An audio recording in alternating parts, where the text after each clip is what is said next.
bonsoir ou rebonsoir si vous nous rejoignez. Retour des régionales sur votre antenne de France 3 Grand Est. En Grand Est, justement, le sortant Jean Rottner des Républicains sort en tête. D'après nos estimations, le Rassemblement national de Laurent Jacobelli serait à 11 points. Derrière, on fait tout de suite un point résultat avec Caroline Moreau.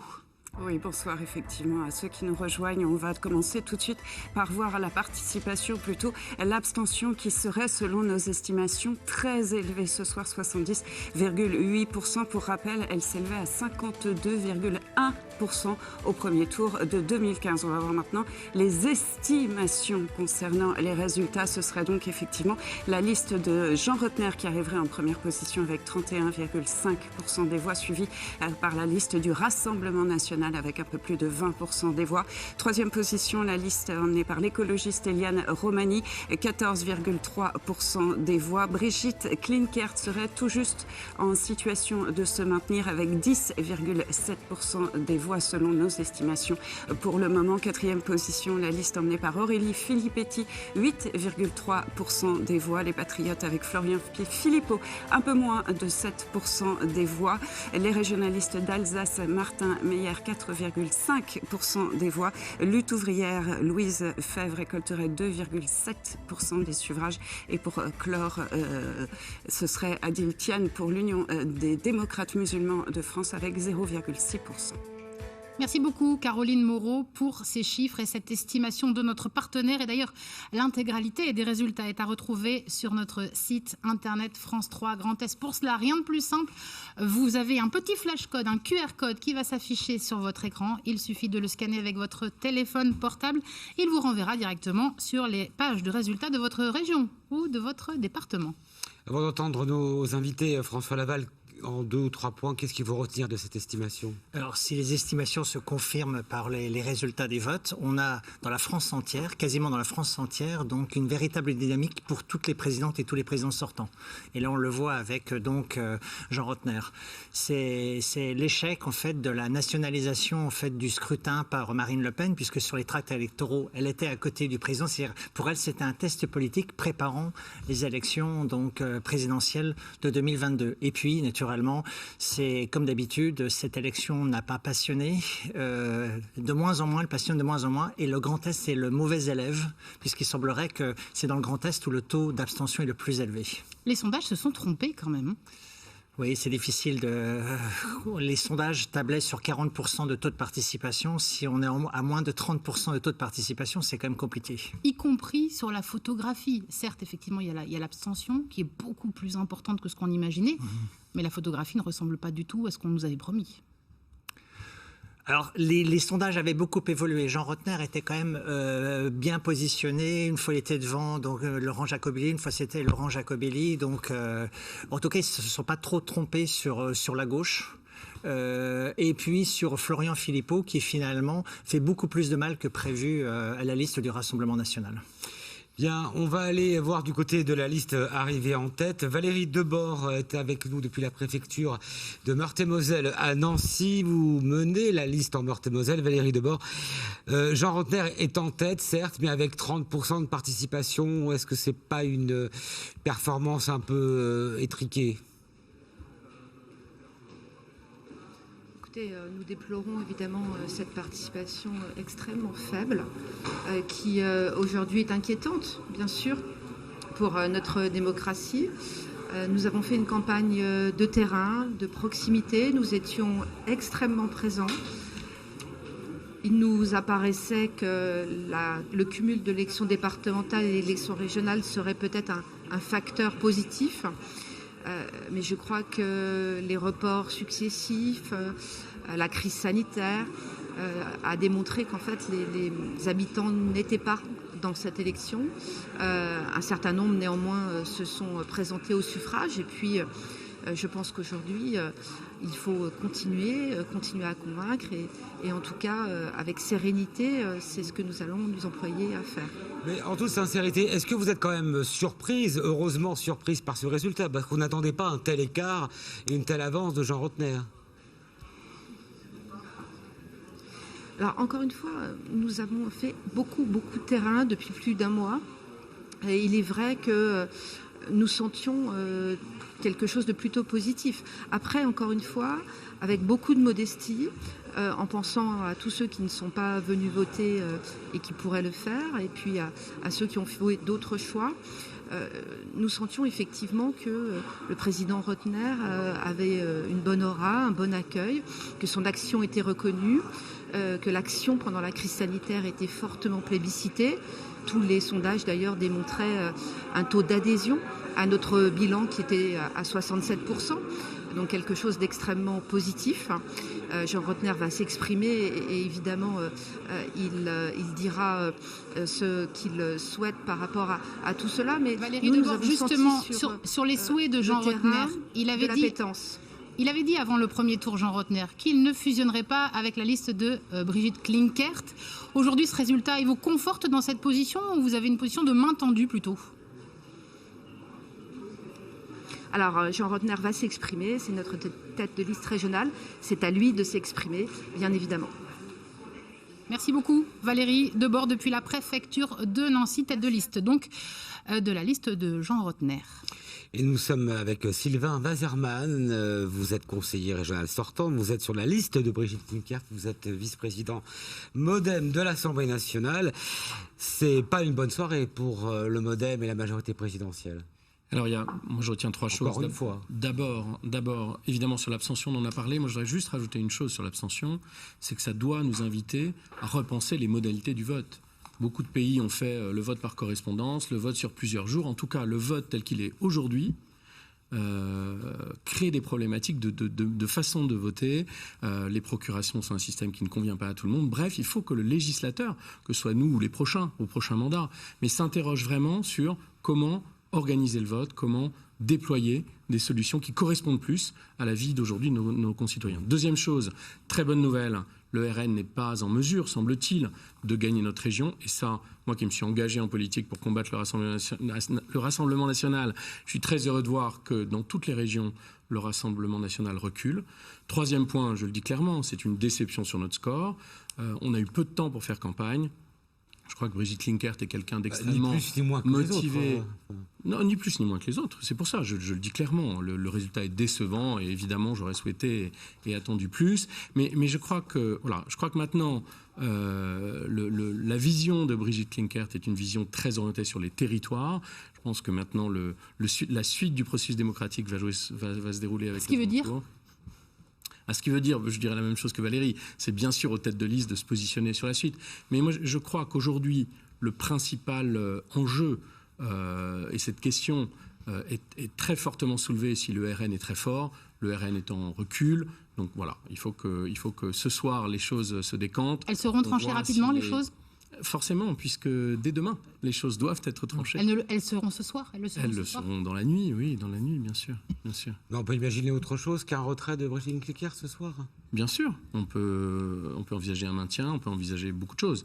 Aujourd'hui, je crois que la question du Front républicain tel qu'on le concevait ne se pose pas réellement, dès lors que Jean Rotner est largement en tête, comme d'ailleurs tous les candidats sortants à peu près. En tout cas, c'est une tendance lourde, comme vous le signaliez. Donc maintenant, tous les scénarios sont sur la table. Mais bien sûr, c'est Brigitte Klinkert qui donnera sa position. Merci beaucoup, Sylvain Waserman, donc de la liste de Brigitte Klinkert. Justement, sa liste, elle lui est arrivée en seconde position, potentiellement. Jean-Louis Masson nous attend depuis la préfecture de Metz. Bonsoir. Vous avez fait le choix donc, de rejoindre Laurent Jacobelli ce soir. Êtes-vous déçu ?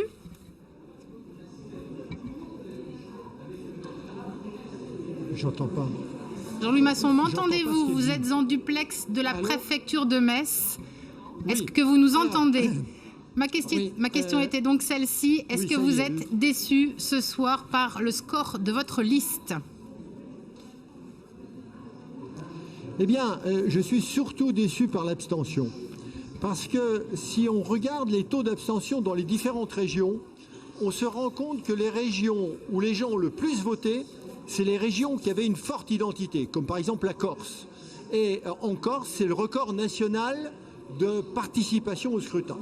Et les régions où on a fusionné autoritairement et contre la volonté des habitants, eh bien, ce sont les régions où il y a eu le plus d'abstention. Et le record national de l'abstention, c'est le Grand Est. Pourtant, votre discours sur la scission et la séparation de cette région du Grand Est n'a pas pris. Vous promettiez, vous, de revenir à quelque chose de plus identitaire. C'est pas ça du tout. Mais madame, c'est pas ça du tout. C'est pas ça du tout. C'est que les gens ne se sont pas sentis concernés par le Grand Est, et ne se sentant pas concernés par le Grand Est, au lieu de venir voter contre le Grand Est et donc voter contre le président sortant, ils ont dit « nous ne participerons pas au vote ». Et je crois que c'est une erreur, parce que si on considère que le Grand Est est une fausse région, c'est que le Grand Est est un monstre administratif, eh bien, il ne faut pas se désintéresser du scrutin, il faut au contraire aller voter et voter contre le Grand Est, contre le président Jean-Louis Masson, sortant. le premier tour Donc, a eu lieu. Ce premier tour va être une leçon pour nos concitoyens, et que nos concitoyens se décideront à voter massivement au second tour, car si il y a un vote massif, eh bien, tous ceux qui se désintéressaient à juste titre du Grand Est, qui est une aberration, ceux-là iront voter, et s'ils vont voter, nous gagnerons. Vous n'avez pas réussi à convaincre au premier tour Jean-Louis Masson, et c'est le cas de la plupart des candidats RN en France. Est-ce que vous avez choisi le mauvais cheval en vous ralliant au Rassemblement national, vous qui venez de la droite classique? Alors, je pense que votre remarque est tout à fait déplacée. Notre liste n'est pas une liste purement Front National.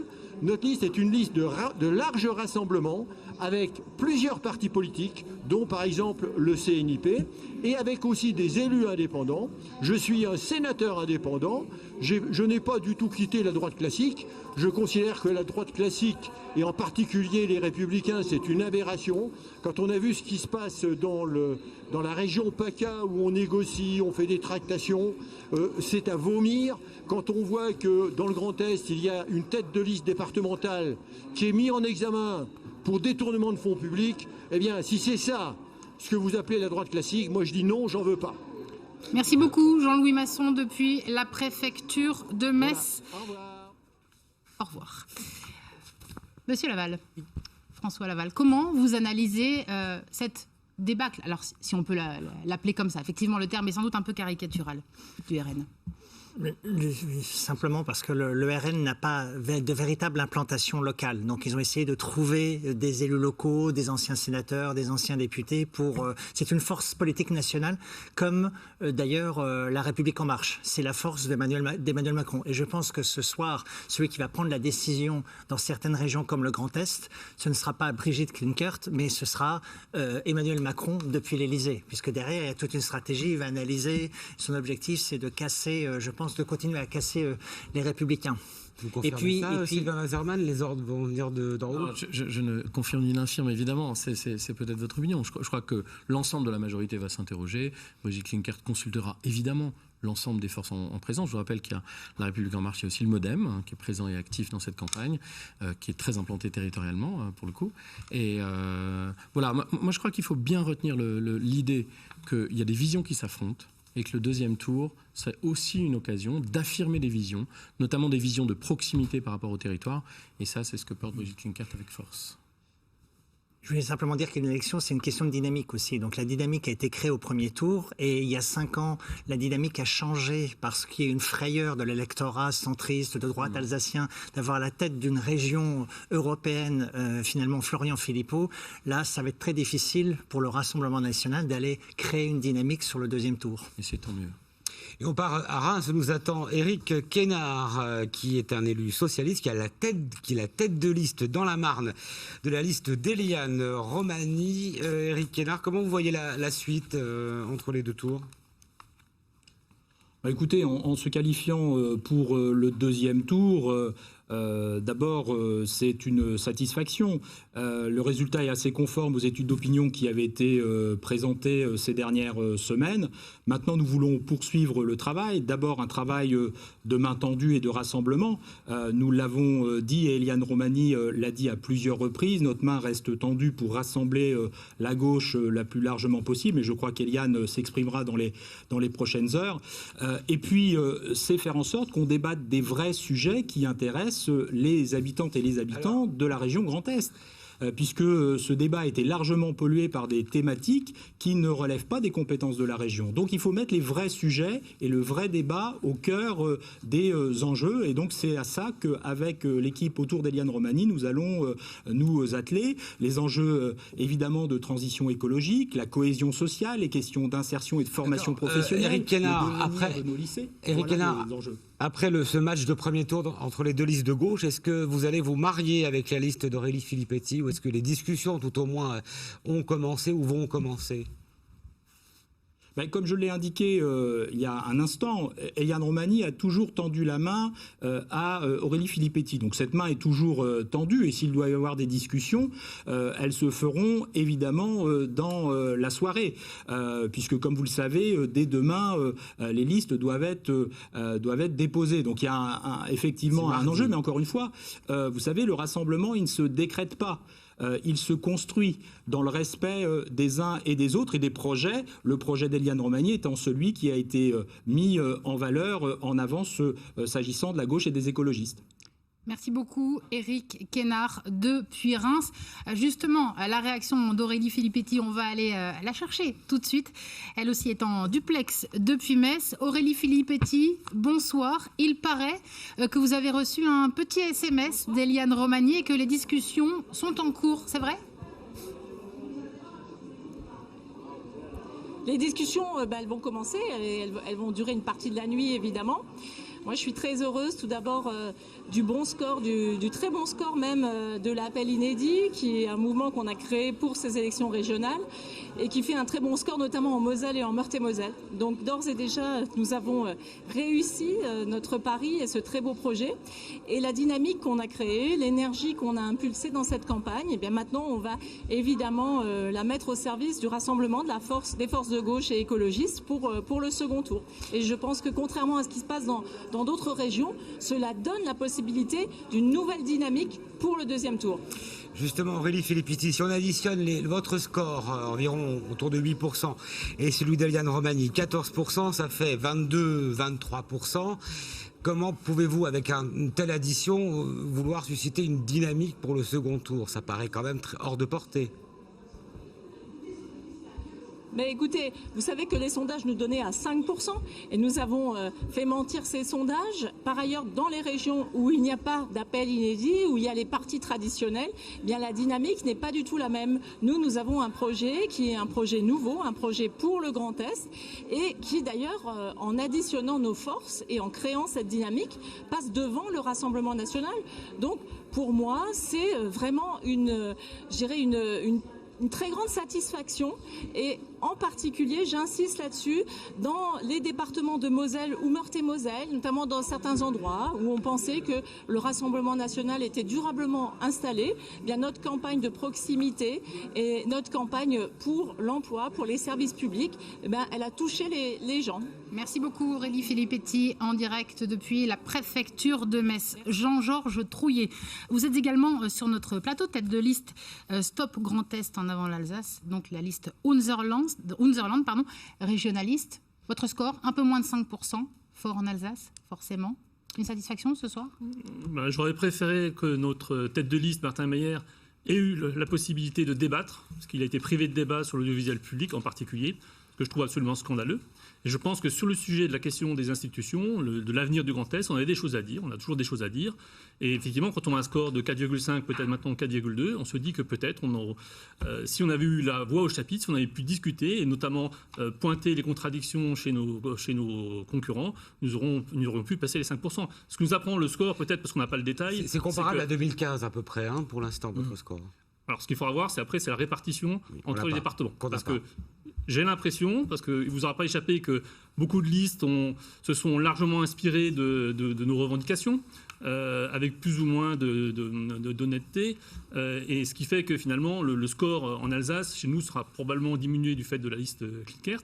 Et ce qui veut dire que, par effet de vase communicant, on a fait probablement un score plus important dans la Lorraine et l'ancienne Champagne. Tout cela s'affinera au fur et à mesure de la soirée. Merci beaucoup. Les régionales, les derniers résultats, les réactions encore, on en reparle bien sûr tout à l'heure. Mais maintenant, c'est l'heure de vos résultats pour les élections départementales. Deuxième scrutin de ce jour de vote.